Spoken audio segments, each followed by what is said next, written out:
বাংলায় 2026-এর নির্বাচনের দিকে তাকিয়ে ইতিমধ্যেই কিন্তু ভোটের বাদ্যি বেজে গেছে। যদিও পূর্ণোদ্যমে সেই বাজনা এখনো বাজেনি, কিন্তু বিভিন্ন রাজনৈতিক দল নিজেদের মতো স্ট্র্যাটেজি ঠিক করছে এবং 2026-এর দিকে তাকিয়ে তারা বিভিন্ন রকম কার্যকলাপ করছে। কিন্তু মাঝের এই 10টা মাস অত্যন্ত গুরুত্বপূর্ণ। সেখানে কোন দল কি স্ট্র্যাটেজি দেবে, কে কিভাবে তাকে চেপে ধরবে, কি রাজনৈতিক প্রচারের কৌশল হবে, কে প্রার্থী হচ্ছেন, জনমত কোন দিকে যাচ্ছে, একটা 10 মাসে অনেক কিছু চেঞ্জ হবে এবং ফাইনাল ভার্ডিক্ট যেটা হচ্ছে সেটা যখন ইভিএম বাক্স খোলা হবে সামনের বছর, তখনই বোঝা যাবে। কিন্তু সকলের মনের মধ্যেই প্রত্যাশা রয়েছে যে ঠিক ফলাফলটা কি হবে। কারণ কারণ প্রধান দুই যুযুধান পক্ষ তৃণমূল কংগ্রেস তারা বলছে যে বিরোধীরা ধারে কাছে কেউ কোথাও নেই, তারা মোটামুটি 250 আসন নিয়ে ক্ষমতায় আসবে। অন্যদিকে বিজেপি বলছে মমতা বন্দ্যোপাধ্যায়ের বিদায় বাজনা বেজে গেছে, তারা এবারে এবারে পরিবর্তন নিশ্চিতভাবে করবে। ঠিক ঠিক এই অবস্থাতে বাম কংগ্রেসও তাল ঠিকছে, তারা বলছে না তৃণমূল না বিজেপি, তারা আবার ঘুরে দাঁড়াচ্ছে, ফেরাতে হাল ফিরছে লাল, এইসব আমরা শুনছি। তো এসবের মাঝখানেই উত্তরবঙ্গের এক মাস্টারমশাই তিনি একটি জনমত সমীক্ষা করেছেন। পশ্চিমবঙ্গে যে 294টা আসন আছে, এক একটি আসন ধরে ধরে ধরে ধরে তিনি 294টা আসনের তার মতো করে একটা জনমত সমীক্ষা নিয়ে এসেছেন, সেটাই আপনাদের এক এক করে দেখাবো। অবভিয়াসলি এটা আমার নিজের সমীক্ষা নয়, এবং মাস্টারমশাই আমাকে একটাই অনুরোধ করেছেন যে নিরাপত্তার খাতিরে তার নামটি যেন প্রকাশ না করা হয়। কেননা পশ্চিমবঙ্গের রাজনীতি নিয়ে কথা বলা বা রাজনীতি নিয়ে কাজ করা আর মোটামুটি ফাঁসি কাটার দিকে এগিয়ে যাওয়া একই ব্যাপার, এমনটাই তার ধারণা। সুতরাং তার নাম প্রকাশ করছি না, মাস্টারমশাইয়ের পুরো তথ্যটাই অলমোস্ট অলমোস্ট আমি তুলে ধরছি। অলমোস্ট বলছি এই কারণে, মাস্টারমশাই যেটা আমাকে পাঠিয়েছেন সেটা হচ্ছে কিছু জেলা ভিত্তিক তিনি ফল পাঠিয়েছেন, কিছু লোকসভা ভিত্তিক ফল পাঠিয়েছেন, ফলে সেটাকে কম্পাইল করতে গিয়ে একটু হয়তো ডেটা এদিক ওদিক হয়ে গেছে, এবং এই জিনিসটা করতে গিয়ে কয়েকটা ডেটা একটু হয়তো মিসম্যাচ হয়েছে। সুতরাং সেই ডেটাগুলোকে একদম পুরোপুরি করে দিয়ে যে ডেটা তিনি পাঠিয়েছেন অলমোস্ট 99.99% আমি সেটাকেই আপনাদের দেখাচ্ছি, এবং জেলা ভিত্তিক দেখাচ্ছি যেহেতু এটা বিধানসভা, আপনাদের বুঝতে সুবিধা হবে বলে। দেরি না করে এক এক করে জেলাগুলো দেখায়। একদম উত্তরবঙ্গ থেকে তিনি শুরু করেছেন। কুচবিহার জেলা, যেখানে মোট 9টা আসন আছে, তার মতে এই জেলায় 4টি আসন তৃণমূল জিততে পারে। মেখলিগঞ্জ, শীতলকুচি, সিতাই আর দিনহাটা তৃণমূলের পক্ষে যেতে পারে। অন্যদিকে বিজেপির পক্ষে থাকতে পারে 5টা আসন: মাথাভাঙা, কুচবিহার উত্তর, কুচবিহার দক্ষিণ, নাটাবাড়ি, তুফানগঞ্জ। অর্থাৎ কোচবিহার জেলার 9টি আসনের মধ্যে তৃণমূলের পক্ষে 4টি, বিজেপির পক্ষে 5টি, কংগ্রেস, বামফ্রন্ট বা আইএসএফ অন্যান্য কেউ কিছুই এখান থেকে পাচ্ছে না। এরপর আলিপুর দুয়ার জেলা, যেখানে গতবার 2021-এর নির্বাচনে 5টার 5টাতেই বিজেপি জিতেছিল। এখন সেখানে বাই ইলেকশনে তৃণমূল একটা জিতে গেছে, এবং আলিপুর দুয়ার যে আসনটি বিজেপি জিতেছিল সেখানকার বিধায়ক দলবদল করে তৃণমূলে চলে এসছে। কিন্তু তা সত্ত্বেও তার সমীক্ষা বলছে যে বিজেপি কিন্তু এই 5টার 5টা আসনই জিতবে। কুমারগ্রাম, কালচিনি, আলিপুরদুয়ার, ফালকাটা এবং মাদারিহাট, এই 5টা আসনই কিন্তু বিজেপির পক্ষে এবারেও যেতে পারে। অর্থাৎ মোট 14টা আসন, তার মধ্যে তৃণমূলের পক্ষে 4টে, বিজেপির পক্ষে 10টা আসন যেতে পারে। এবার উত্তরবঙ্গের তৃতীয় জেলা জলপাইগুড়ি, যেখানে 7খানা আসন রয়েছে, সেই 7খানা আসনের মধ্যে 2টি আসন তৃণমূল দখল করতে পারে, রাজগঞ্জ এবং নাগরাকাটা। বিজেপির দখলে যেতে পারে 5টি আসন: ধূপগুড়ি, ময়নাগুড়ি, জলপাইগুড়ি, ডাবগ্রাম, ফুলবাড়ি এবং মাল। এই 5টি আসন বিজেপির পক্ষে যেতে পারে। অর্থাৎ মোট 21টি আসন, তার মধ্যে 6টি তৃণমূল কংগ্রেস, বিজেপির পক্ষে 15টি আসন। এখানে একটা উল্লেখযোগ্য, কিছুদিন আগে গিয়ে বিরোধী দলনেতা শুভেন্দু অধিকারী হুঙ্কার দিয়ে এসেছিলেন যে উত্তরবঙ্গে যে 54টা আসন আছে তার মধ্যে 52টাই নাকি বিজেপি জিতবে, 2টো মাত্র তৃণমূল পাবে। কিন্তু এখনো অব্দি এই সমীক্ষার যা ট্রেন্ড সেটা কিন্তু দেখাচ্ছে না। যা এর পরের জেলা আসি, কালিম্পং জেলা একটাই আসন আছে, সেটা বিজেপির পক্ষেই যাবে বলে তিনি ধরেছেন, এবং তার ফলে 22টা আসনের মধ্যে 6টা তৃণমূল, 16টা বিজেপি। পরের জেলা দার্জিলিং, সেখানে মোট 5টা আসন আছে, 5টা আসনই বিজেপির পক্ষে যেতে পারে। দার্জিলিং, কার্শিয়াং, মাটিগড়া, নকশালবাড়ি, শিলিগুড়ি এবং ফাঁসি দেওয়া, এই 5টা আসনই কিন্তু বিজেপি এবারে দখল করতে পারে। কিছুদিন আগেই শঙ্কর ঘোষ তিনি কিন্তু বিজেপির হুঙ্কার ছেড়েছিলেন, যখন শঙ্কর মালাকার দল বদল করে কংগ্রেস ছেড়ে তৃণমূলে গেলেন, যে মাটিগড়া, নকশালবাড়ি তো ছেড়ে দিন, দার্জিলিং জেলার যে কোনো আসনে তিনি দাঁড়ান, আমরা কিন্তু বিজেপির তরফ থেকে তাকে হারিয়ে দেবো। এবং এই সমীক্ষাতেও কিন্তু সেই ইঙ্গিতই অন্তত উঠে আসছে। অর্থাৎ মোট 27টা আসন হলো, তার মধ্যে 6টা তৃণমূল কংগ্রেস, বিজেপি 21টা আসন। উত্তরবঙ্গে যে বিজেপির শক্ত মাটি রয়েছে, এই সমীক্ষা অন্তত সেরকমই ইঙ্গিত দিচ্ছে। এরপর আসছে উত্তর দিনাজপুর জেলা, যেখানে মোট 9টা আসন আছে। এই 9টা আসনের মধ্যে তৃণমূল কংগ্রেস পেতে পারে চোপড়া, ইসলামপুর, গোয়ালপুকুর, করণদিঘি এবং ইটাহার, এই 5টা আসন। বিজেপির পক্ষে 3টে আসন যেতে পারে, হেমতাবাদ, কালিয়াগঞ্জ এবং রায়গঞ্জ আসন। কংগ্রেস এখানে চাকুলিয়া আসনটি ছিনিয়ে নিতে পারে। এখানেই কিন্তু একটা চমকে দেওয়ার মতো জায়গা রয়েছে, যেখানে বামফ্রন্ট এবং কংগ্রেস কার্যত শূন্য হয়ে গেছে রাজ্যে, সেখানে কিন্তু কংগ্রেস খাতা খুলছে, অন্তত এই সমীক্ষা সেরকম ইঙ্গিত দিচ্ছে। অর্থাৎ উত্তর দিনাজপুর ধরে মোট 36টা আসন যদি দেখা হয়, তৃণমূল কংগ্রেস 11, বিজেপি 24, কংগ্রেস 1, বাম, আইএসএফ এবং অন্যান্য শূন্য থাকছে। এর পরের জেলা আসছে দক্ষিণ দিনাজপুর। ডক্টর সুকান্ত মজুমদার, বিজেপি যিনি রাজ্য সভাপতি, তার জেলা। সেখানে 6টি আসন আছে। সেই 6টি আসনের মধ্যে 2টি আসন কুমারগঞ্জ এবং হরিরামপুর, এই 2টি আসন তৃণমূলের পক্ষে যেতে পারে। বাকি 4টি আসন কুশমান্ডি, বালুরঘাট, তপন এবং গঙ্গারামপুর, এই 4টি আসন কিন্তু বিজেপির পক্ষে যেতে পারে, এমনটাই তিনি মনে করছেন। ফলে 42টা আসন, তার মধ্যে 13টা তৃণমূল, বিজেপি 28টা, কংগ্রেস 1টা। এর পরের জেলা মালদা। মালদাতে মোট 12টা আসন আছে, যেখানে আহ গতবার কিন্তু তৃণমূল কংগ্রেস ভালো ফলাফল করেছিল, এবং এবার মমতা বন্দ্যোপাধ্যায় সেখানে গিয়ে দাবি করেছেন আম এবং আমসত্ত্ব দুটোই তার চাই। লোকসভা ভোটে বিফল মনোরথ হয়ে ফিরতে হয়েছে, দুটো আসনের দুটোই তার হাতের বাইরে চলে গেছে। বিধানসভাতেও সেই টেন্ডেন্সিই থাকছে। এখানে তৃণমূল কংগ্রেস দুটো মাত্র আসন পেতে পারে, চাঁচল এবং মোথাবাড়ি। অন্যদিকে বিজেপির পক্ষে যেতে পারে হাবিবপুর, গাজল, মানিকচক, মালদা, ইংলিশ বাজার এবং বৈষ্ণবনগর আসনগুলো। আর কংগ্রেস এখান থেকে হরিশ্চন্দ্রপুর, মালতীপুর, রতুয়া এবং সুজাপুর, এই আসনগুলো কিন্তু ছিনিয়ে নিতে পারে।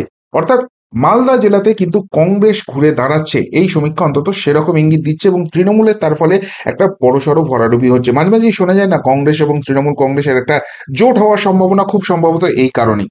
অর্থাৎ 54টি আসন উত্তরবঙ্গের যদি দেখা হয়, তৃণমূল কংগ্রেস অনেকটাই পিছিয়ে থাকছে, 15 আসন, বিজেপি 34 আসন, কংগ্রেস 5 আসন। এখানে দুটো গুরুত্বপূর্ণ, এক, শুভেন্দু অধিকারীর কথা কিন্তু মিলছে না। তিনি বলেছিলেন 54টার মধ্যে 52টাই বিজেপি পাবে, অন্তত সেরকম এই সমীক্ষা ইঙ্গিত দিচ্ছে না। তৃণমূল কংগ্রেস বলছে এখানে তারা বিজেপির যে মাটি আছে সেটাকে আলগা করে দিয়েছে, সেটাও নয়, তৃণমূল অনেকটা পিছিয়ে রয়েছে। এবং সব থেকে গুরুত্বপূর্ণ, এখানে কংগ্রেস কিন্তু বেশ ভালো ফলাফল করছে, 5টা আসন তারা কিন্তু ছিনিয়ে নিচ্ছে। পরের জেলা মুর্শিদাবাদ, যেখানে 22টা আসন আছে, এবং এই মুর্শিদাবাদ কার্যত তৃণমূল কংগ্রেসের গড় হয়ে গেছে, এই সমীক্ষাও কিন্তু সেই রকমই ইঙ্গিত দিচ্ছে। তৃণমূল কংগ্রেস এখানে শামশেরগঞ্জ, সুতি, জঙ্গিপুর, রঘুনাথগঞ্জ, সাগরদিঘি, লালগোলা, রানীনগর, নবগ্রাম, খড়গ্রাম, ভরতপুর, রেজিনগর, বেলডাঙ্গা, হরিহরপাড়া, নওদা, ডোমকল এবং জলঙ্গি, এই আসনগুলো তৃণমূলের পক্ষে যেতে পারে। গতবার 2021-এ বিজেপি এখানে সকলকে চমকে দিয়ে 2টো আসন পেয়েছিল, মুর্শিদাবাদ এবং বহরমপুর। সেই 2টো আসন তো তারা ধরে রাখতে পারে। তার পাশাপাশি বড়ুয়া অর্থাৎ জীবন কৃষ্ণ সাহা, সেই মোবাইল ছুড়ে ফেলা তৃণমূল বিধায়ক, সেই বিধানসভাটাও কিন্তু বিজেপি দখল করতে পারে, এই সমীক্ষায় সেরকম দাবি। এর পাশাপাশি মালদার পর মুর্শিদাবাদেও কিন্তু কংগ্রেস বেশ ভালো ফলাফল করছে। শূন্য খাতা থেকে তারা তিনখানা আসন ছিনিয়ে নিতে পারে, ফারাক্কা, ভগবানগোলা এবং কান্দি, এই 3টে আসন কংগ্রেসের পক্ষে যেতে পারে। অর্থাৎ মুর্শিদাবাদ ধরে মোট 93টি যে আসন, তার মধ্যে তৃণমূল কংগ্রেস মুর্শিদাবাদে দুর্দান্ত ফল করে এখানে একটা ভালো কমব্যাক করছে। 31 আসন তৃণমূলের পক্ষে যেতে পারে, বিজেপির পক্ষে 37 আসন, কংগ্রেসের পক্ষে 8টা আসন যেতে পারে। এখন অবধি হলো। এবার দক্ষিণবঙ্গে ঢুকছি। দক্ষিণবঙ্গের প্রথম জেলা নদিয়া। নদিয়ায় মোট 17টা আসন রয়েছে, তার মধ্যে তৃণমূল কংগ্রেসের পক্ষে যেতে পারে করিমপুর, পলাশিপাড়া, কালীগঞ্জ, নাকাশিপাড়া, চাপড়া এবং নবদ্বীপ আসনটা। অন্যদিকে বিজেপি এই জেলাতে যথেষ্ট ভালো ফলাফল করতে পারে, সেটা আমরা দেখেছি। রানাঘাটে তারা ভালো ফলাফল করে জিতেছে, সব থেকে বড় ব্যবধানে জিতেছে, এবং কৃষ্ণনগরেও ভালো ফাইট দিয়েছে। বিধানসভাতেও সেই ট্রেন্ডটাই বজায় থাকছে এই সমীক্ষা অনুযায়ী। তেহট্ট, কৃষ্ণনগর উত্তর, কৃষ্ণনগর দক্ষিণ, শান্তিপুর, রানাঘাট উত্তর পশ্চিম, কৃষ্ণগঞ্জ, রানাঘাট উত্তর পূর্ব, রানাঘাট দক্ষিণ, চাকদা, কল্যাণী এবং হরিণঘাটা, এই আসনগুলো বিজেপির পক্ষে যেতে পারে। অর্থাৎ এখন অবধি মোট 87টা আসন, তার মধ্যে তৃণমূল কংগ্রেস 37, বিজেপি 48, কংগ্রেস 8, বাম, আইএসএফ এবং অন্যান্য 0। এরপরে জেলা হচ্ছে উত্তর 24 পরগনা, যাকে পশ্চিমবাংলার উত্তরপ্রদেশ বলা হয়, কেননা সব থেকে বেশি আসন, 33টা বিধানসভা আসন রয়েছে, এবং বলা হয় উত্তর 24 পরগনা জেলা যার, এখানে কিন্তু সেই কিন্তু রাজ্যে ক্ষমতা দখল করে, আমরা এটাই দেখে এসেছি। তো এখানে কিন্তু হাড্ডাহাড্ডি ফাইটের একটা লক্ষণ দেখা যাচ্ছে, এবং যেহেতু অনেকগুলো আসন রয়েছে, আমি দুটো স্লাইডে এটা দেখাচ্ছি। তৃণমূল কংগ্রেস এখান থেকে 17টা আসন জিততে পারে। সেই 17টা আসন হচ্ছে স্বরূপনগর, বাদুরিয়া, আমডাঙ্গা, নৈহাটি, জগদ্দল, নোয়াপাড়া, পানিহাটি, কামারহাটি, দমদম, রাজারহাট নিউ টাউন, মধ্যমগ্রাম, দেগঙ্গা, হারোয়া, মিনাখা, বসিরহাট দক্ষিণ, বসিরহাট উত্তর এবং হিঙ্গলগঞ্জ। অন্যদিকে এই জেলাতে কড়া টক্কর এবার দিতে পারে বিজেপি। তারা মোট 16টা আসন জিতে নিতে পারে এবং সেই 16টা আসনের মধ্যে রয়েছে বাগদা, বনগাঁ উত্তর, বনগাঁ দক্ষিণ, গাইঘাটা, হাবড়া, অশোকনগর, বীজপুর, ভাটপাড়া, ব্যারাকপুর, খড়দা, দমদম উত্তর, বরানগর, বিধাননগর, রাজারহাট, গোপালপুর, বারাসত এবং সন্দেশখালী। সন্দেশখালীটা খুব ইন্টারেস্টিং, অবভিয়াসলি লোকসভাতেও সেখানে লিড ছিল, বিজেপি শেষ পর্যন্ত সেটা ধরে রাখতে পারে কিনা সেটা দেখতে হবে। তৃণমূলের যে সেখানে ঘুম ছুটে গেছে, বারবার তারা চেষ্টা করছে বিজেপিকে ভাঙাতে, সেটা আমরা দেখছি। অর্থাৎ উত্তর 24 পরগনা ধরে মোট 126টা আসন, তার মধ্যে তৃণমূল 54, বিজেপি 64, কংগ্রেস 8, বাম, আইএসএফ এবং অন্যান্য 0। এর পরের জেলা যেটা তৃণমূল কংগ্রেসের কার্যত দুর্ভেদ্য দুর্গ, সেটা হচ্ছে দক্ষিণ 24 পরগনা, এবং এই সমীক্ষাও ইঙ্গিত দিচ্ছে সেই দুর্ভেদ্য দুর্গ দুর্ভেদ্যই থাকতে চলেছে। দক্ষিণ 24 পরগনার 31টা আসনের মধ্যে 29টা আসনই পেতে পারে তৃণমূল কংগ্রেস, একটা আসন বিজেপি, একটা আসন আইএসএফ এর পক্ষে যেতে পারে। কোন 29টা আসন? গোসাবা, বাসন্তী, কুলতলি, পাথর প্রতিমা, কাকদ্বীপ, সাগর, কুলপি, রায়দিঘি, মন্দিরবাজার, জয়নগর, বারুইপুর পূর্ব, ক্যানিং পশ্চিম, ক্যানিং পূর্ব, বারুইপুর পশ্চিম, মগরাহাট পূর্ব, মগরাহাট পশ্চিম, ডায়মন্ড হারবার, ফলতা, সাতগাছিয়া, বিষ্ণুপুর, সোনারপুর দক্ষিণ, কসবা, যাদবপুর, সোনারপুর উত্তর, টালিগঞ্জ, বেহালা পূর্ব, মহেশতলা, বজবজ এবং মেটিয়াপুরুজ। এই 29টা আসন, সেগুলো কিন্তু তৃণমূল কংগ্রেসের পক্ষে যেতে চলেছে, এমনটা এই সমীক্ষায় দাবি করছে। অন্যদিকে বিজেপি বেহালা পশ্চিম এই আসনে তারা জিততে পারে। গতবার কিন্তু বিজেপি এই জেলায় খাতা খুলতে পারেনি। আইএসএফ তারা ভাঙর আসনটি ধরে রাখতে চলেছে, এই সমীক্ষা সেরকমই বলছে। এখানে দক্ষিণ 24 পরগনায় দুর্দান্ত ফলাফল করার ফলে তৃণমূল কংগ্রেস কিন্তু অনেকটা এগিয়ে যাচ্ছে। তৃণমূল 83, বিজেপি 65, কংগ্রেস 8, আইএসএফ 1, এখন অব্দি এই ছবি দাঁড়াচ্ছে। এরপর কলকাতা 11টা আসন রয়েছে। এবার কলকাতাতে চমক দেখাতে পারে বিজেপি। তৃণমূল কংগ্রেস তাদের গড় কলকাতা, কিন্তু সেখানে তারা ধরে রাখছে কলকাতা বন্দর, রাসবিহারী, বালিগঞ্জ, চৌরঙ্গি, এন্টালি, বেলাঘাটা এবং কাশীপুর বেলগাছিয়া। অন্যদিকে বিজেপি একটা দুটো নয়, 4-4টে আসনে নাকি পদ্ম ফোটাতে পারে। ভবানীপুর, জোড়াসাঁকো, শ্যামপুকুর এবং মানিকতলা, এই 4টি আসনে এবার পদ্ম ফোটার নাকি সম্ভাবনা রয়েছে। 168টা আসনের মধ্যে তৃণমূল 90, বিজেপি 69, কংগ্রেস 8, আইএসএফ 1। এরপর হাওড়া জেলা, যেখানে গতবার 16-0 ফলাফল হয়েছিল, সেখানে বিজেপি কিন্তু এবার দাঁত ফোটানো শুরু করছে। তৃণমূল কংগ্রেস এই জেলাতেও যথারীতি ভালো ফল করছে। হাওড়া মধ্য, শিবপুর, হাওড়া দক্ষিণ, সাঁকরাইল, পাঁচলা, উলুবেড়িয়া পূর্ব, উলুবেড়িয়া উত্তর, উলুবেড়িয়া দক্ষিণ, শ্যামপুর, বাগনান, আমতা, জগৎবল্লভপুর এবং ডোমজুর, এই আসনগুলোতে কিন্তু ঘাসফুলের দাপটে থাকছে। অন্যদিকে বিজেপি ছিনিয়ে নিতে পারে বালি, হাওড়া উত্তর এবং উদয় নারায়ণপুরের 3টি আসন, অর্থাৎ 13-3 ফলাফল হতে পারে। 184টা আসন এখন অব্দি, তার মধ্যে তৃণমূল কংগ্রেস 103, তাদের সেঞ্চুরি ক্রস হয়ে গেল। বিজেপি 72, কংগ্রেস 8 এবং আইএসএফ 1। এর পরের জেলা হুগলি জেলা, মোট 18টা আসন আছে, সেখানে কাটে কি টক্কর দেখা যেতে পারে, হাড্ডাহাড্ডি লড়াই একটা হতে পারে। তৃণমূল কংগ্রেসের পক্ষে যেতে পারে চাঁপদানি, সিঙ্গুর, চন্দননগর, পান্ডুয়া, চণ্ডীতলা, জাঙ্গিপাড়া, হরিপাল, ধনেখালি এবং তারকেশ্বর আসন। অন্যদিকে বিজেপিও কিন্তু এবার এখানে ভালো ফলাফল করতে পারে। উত্তরপাড়া, শ্রীরামপুর, চুঁচুড়া, বলাগড়, সপ্তগ্রাম, পুরসুরা, আরামবাগ, গোঘাট, খানাকুল। আরামবাগের অঞ্চলে বিজেপির একটা ভালো প্রভাব রয়েছে, কিন্তু তার পাশাপাশি অন্যান্য আসনগুলোও কিন্তু বিজেপি করতে পারে। অর্থাৎ এই 18টা আসন ধরে মোট 202 আসন এখন অব্দি। Trinamool Congress 112, BJP 81, Congress 8, ISF 1। এরপর শুভেন্দু অধিকারী জেলা, পূর্ব মেদিনীপুর জেলা, যেখানে শুভেন্দু অধিকারী বলেছেন 16-0। এই সমীক্ষা ইঙ্গিত দিচ্ছে 16-0 হচ্ছে না, 15-1 হতে পারে।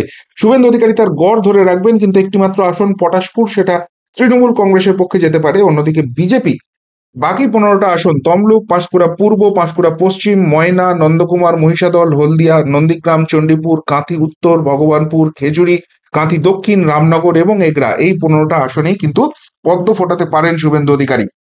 অর্থাৎ নন্দীগ্রামে তো জিতছেই, হলদিয়াতে তাপসী মণ্ডল দলবদল করার পরও এখানে তৃণমূলের পক্ষে যাবে না, এই সমীক্ষা সেরকমই দাবি করছে। 218 আসন, তার মধ্যে তৃণমূল 113, বিজেপি 96, কংগ্রেস 8, আইএসএফ 1।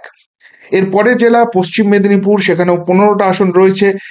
গতবার সেই রকম ফলাফল করতে পারেনি বিজেপি, কিন্তু এবারে তারা বেশ কয়েকটা আসন কিন্তু ছিনিয়ে নিতে পারে। তৃণমূল এখানে যথারীতি ভালো ফলাফল করতে পারছে। তৃণমূলের পক্ষে যেতে পারে কেশিয়ারি, নারায়ণগড়, সবং, পিংলা, খড়গপুর, ডেবরা, দাসপুর, চন্দ্রকোনা, শালবনী এবং কেশপুর আসন। অন্যদিকে বিজেপি দাঁতন, খড়গপুর সদর, ঘাটাল, গড়বেতা এবং মেদিনীপুর, এই আসনগুলো কিন্তু বিজেপি ছিনিয়ে নিতে পারে। অর্থাৎ এই এই সমীক্ষায় এখন অব্দি 233টা আসন, তার মধ্যে তৃণমূল 123, বিজেপি 101, কংগ্রেস 8, আইএসএফ 1, বিজেপিও কিন্তু সেঞ্চুরি 100 ক্রস করে গেল। অর্থাৎ বিজেপি 50-এর নিচে নেমে যাবে দাবি করছিল তৃণমূল কংগ্রেস, এখন অব্দি অন্তত এই সমীক্ষা সেরকম কোনো ইঙ্গিত দিচ্ছে না। পরের জেলা ঝাড়গ্রাম, যেখানে একসময় বিজেপির দাপট ছিল, 2021-এ তৃণমূল সেটা ছিনিয়ে নেয়, 2024-এও সেটা কন্টিনিউ করে, 2026-এও সেটাই কন্টিনিউ করতে চলেছে। 4টি আসন নয়াগ্রাম, গোপীবল্লভপুর, ঝাড়গ্রাম এবং বিনপুর, 4টি আসনের 4টি তৃণমূল কংগ্রেসের পক্ষেই থাকতে পারে বলে এই সমীক্ষা দাবি করছে। ফলে 237 আসন, তৃণমূল 127, বিজেপি 101, কংগ্রেস 8, আইএসএফ 1। এরপর পুরুলিয়া জেলা, মোট 9টি আসন। এবার কিন্তু এখানে গেরুয়া ঝড় দেখার সম্ভাবনা আছে, এই সমীক্ষা সেরকমই দাবি করছে। 9টির মধ্যে একটি মাত্র আসন মানবাজার তৃণমূলের পক্ষে যেতে পারে, বাকি 8টি আসনই বান্দোয়ান, বলরামপুর, বাঘমুন্ডি, জয়পুর, পুরুলিয়া, কাশীপুর, পাড়া এবং রঘুনাথপুর, 8টি আসনই কিন্তু যেতে পারে বিজেপির পক্ষে। পুরুলিয়াতে ভালো ফল করার পর কিন্তু সমীক্ষাতে অনেকটা কাছাকাছি চলে আসছে। 246টা আসনের মধ্যে তৃণমূল 128, বিজেপি 109, কংগ্রেস 8 এবং আইএসএফ 1 আসন। পরের আসন বাঁকুড়া, যেখানে 12টা আসন রয়েছে, সেই 12টার মধ্যে তৃণমূল কংগ্রেসের পক্ষে মাত্র 3টে আসন যেতে পারে, রায়পুর, তালড্যাংরা এবং ইন্দাস। অন্যদিকে বাকি 9টা আসন কিন্তু বিজেপি ঝুলিতে যেতে পারে, সালতোরা, ছাতনা, রানীবাঁধ, বাঁকুড়া, বরজোড়া, ওন্দা, বিষ্ণুপুর, কতুলপুর, সোনামুখী। অর্থাৎ কার্যত বিষ্ণুপুর লোকসভাতে কিন্তু গড় বিজেপি ধরে রাখছে, এমন ইঙ্গিত দিচ্ছে। বাঁকুড়া লোকসভাতেও কিন্তু ভালো ফলাফল করছে।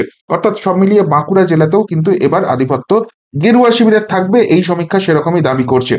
মোট আসন 258, তৃণমূল 131, বিজেপি 118, কংগ্রেস 8 এবং আইএসএফ 1, বাঁকুড়া জেলা অব্দি। পরের জেলা পূর্ব বর্ধমান জেলা, মোট আসন 16, যেখানে গতবার 16-0 করেছিল তৃণমূল কংগ্রেস, কিন্তু এবারে বিজেপি এখানে দাঁত ফোটাতে শুরু করছে, সেরকম ইঙ্গিত দিচ্ছে। কিন্তু তৃণমূল তাও এখানে যথেষ্ট ভালো ফল করছে। তৃণমূলের পক্ষে যেতে পারে খণ্ডঘোষ, রায়না, জামালপুর, মন্তেশ্বর, মেমারি, বর্ধমান উত্তর, ভাতার, পূর্বস্থলী দক্ষিণ, কেতুগ্রাম, মঙ্গলকোট, আউসগ্রাম এবং গলসি আসন। অন্যদিকে বিজেপি জিততে পারে বর্ধমান দক্ষিণ, কালনা, পূর্বস্থলী উত্তর এবং কাটোয়া, এই 4টি আসন এখানে জিততে পারে। অর্থাৎ পূর্ব বর্ধমানের আসন ধরে দাঁড়াচ্ছে 274 আসন, যার মধ্যে 143 তৃণমূল কংগ্রেসের পক্ষে, বিজেপি 122, কংগ্রেস 8, আইএসএফ 1টি আসনের কাছাকাছি থাকছে। এরপর পশ্চিম বর্ধমান জেলা, যেখানে 9টা আসন রয়েছে, 9টা আসনের মধ্যে 3টে তৃণমূল কংগ্রেসের পক্ষে যেতে পারে, পাণ্ডবেশ্বর, আসানসোল উত্তর, বারাবণী। অন্যদিকে বিজেপির পক্ষে যেতে পারে 6টা আসন, দুর্গাপুর পূর্ব, দুর্গাপুর পশ্চিম, রানীগঞ্জ, জামুরিয়া, আসানসোল দক্ষিণ এবং কুলটি আসনটা। অর্থাৎ এখনো অব্দি 283টা আসন, তৃণমূল কংগ্রেস 146, বিজেপি 128, কংগ্রেস 8 এবং আইএসএফ 1টা আসন। এবার শেষ জেলা বীরভূম, যেখানে 11টা আসন রয়েছে, সেখানেও কিন্তু এবার বিজেপি হাড্ডাহাড্ডি টক্কর দিতে পারে। এবং আমরা কিছুদিন আগেই বোলপুরে শুভেন্দু অধিকারীর যে জনসভা দেখলাম, সেখানে যে পদযাত্রা দেখলাম, সেখানে যে ভিড় হয়েছে, সেখানে অনেকেই সেই কথা বলছে। লোকসভার নির্বাচনও কিন্তু সেই ইঙ্গিত দিয়েছে। যাই হোক, তৃণমূলের পক্ষে থাকতে পারে বোলপুর, লাভপুর, ময়ূরেশ্বর, হাসান এবং নলহাটি, মুরারই, এই বিধানসভা আসনগুলো। অন্যদিকে বিজেপি গতবার শুধুমাত্র দুবরাজপুর জিতেছিল, কিন্তু এবার এর পাশাপাশি সিউড়ি, নানুর, সাঁইথিয়া এবং রামপুরহাট, এই আসনগুলো কিন্তু বিজেপির পক্ষে যেতে পারে। ফলে ফাইনাল ট্যালি যেটা দাঁড়াচ্ছে 294টা আসন, তার মধ্যে তৃণমূল কংগ্রেস 152টা, বিজেপি 133টা, কংগ্রেস 8টা এবং আইএসএফ এর পক্ষে 1টা আসন যেতে পারে। অর্থাৎ যেটা দেখা যাচ্ছে যে পরিবর্তনের কথা যেটা বিজেপি বলছে, অন্তত এই মুহূর্তে ভোট হলে এই সমীক্ষা অনুযায়ী তার খুব কাছাকাছি বিজেপি থাকছে, কিন্তু পরিবর্তন তাদের দ্বারা হচ্ছে না। অন্যদিকে তৃণমূল কংগ্রেস যেটা দাবি করেছিল যে যত খারাপ ফলাফলই হোক, তারা 250-র কাছাকাছি 240-250 আসন পাবে, তার ধারে কাছে তারা থাকছে না। এমনকি 200-র নিচেও তারা 200-র কাছাকাছি আসনও পেতে পারে, 200 প্লাস মাইনাস 5টা হবে, মানে 195 থেকে 205-এর রেঞ্জ মধ্যেও খুব খারাপ ফলাফল হলে তৃণমূলের একটা প্রেডিকশন আছে, কিন্তু সেটাও ম্যাচ করছে না। তারা সংখ্যাগরিষ্ঠতা 148 জাস্ট সেটা ক্রস করছে।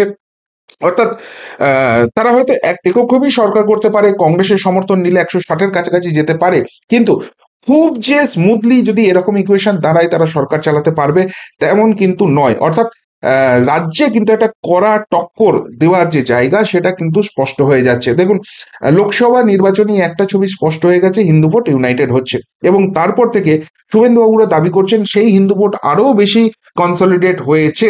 অর্থাৎ আরো 3-4% হিন্দু ভোট কিন্তু বিজেপির বাক্সে চলে এসছে। এবং সত্যিই যদি সেরকম অ্যাজাম্পশন হয়, এই যে সংখ্যাটা বলেছে, আমার মতে অন্তত সংখ্যাটা কাছাকাছি গেছে, সেটা খুব একটা ভুল সংখ্যা কিছু নয়। এবং এখনো ময়দানে আরএসএস সেইভাবে নামেনি, প্রবলভাবে যদি নামে এবং বিজেপি সত্যি সত্যি যদি ঝাঁপায়, এই সংখ্যাটা আরেকটু বেটারমেন্ট হতে পারে, আরেকটু আরেকটু ভালো জায়গায় এই সংখ্যাটা যেতে পারে, সেটা কিন্তু অবাস্তব কিছু নয়। অন্যদিকে তৃণমূল কংগ্রেস কিন্তু এখনই 152 দেখাচ্ছে। যদিও আবারও বলছি, এটা একটা সমীক্ষা, এটা বাস্তবের সঙ্গে মিলবে মিলবে না সেটা তো ইভিএম বক্স খুললে বোঝা যাবে। কিন্তু যে রকমের অ্যান্টি ইনকামবেন্সি কাজ করছে, বিশেষ করে ডিএ মামলা, 26,000 চাকরি যাওয়া, আরজিকর কাণ্ড এবং তারপর একের পর এক দুর্নীতি, তাতে কিন্তু এই সংখ্যাটা তৃণমূলের জন্য একদমই সঠিক। এর থেকেও কমে গেলে সেটা বরং রাজ্যবাসীর পক্ষে ভালো হবে। তো যাই হোক, একদম প্রত্যেকটা বিধানসভা ধরে ধরে মাস্টারমশাই উত্তরবঙ্গ থেকে পাঠিয়েছেন এই সমীক্ষা, সেটাই আমি আপনাদের অ্যাজ ইজ তুলে দিলাম।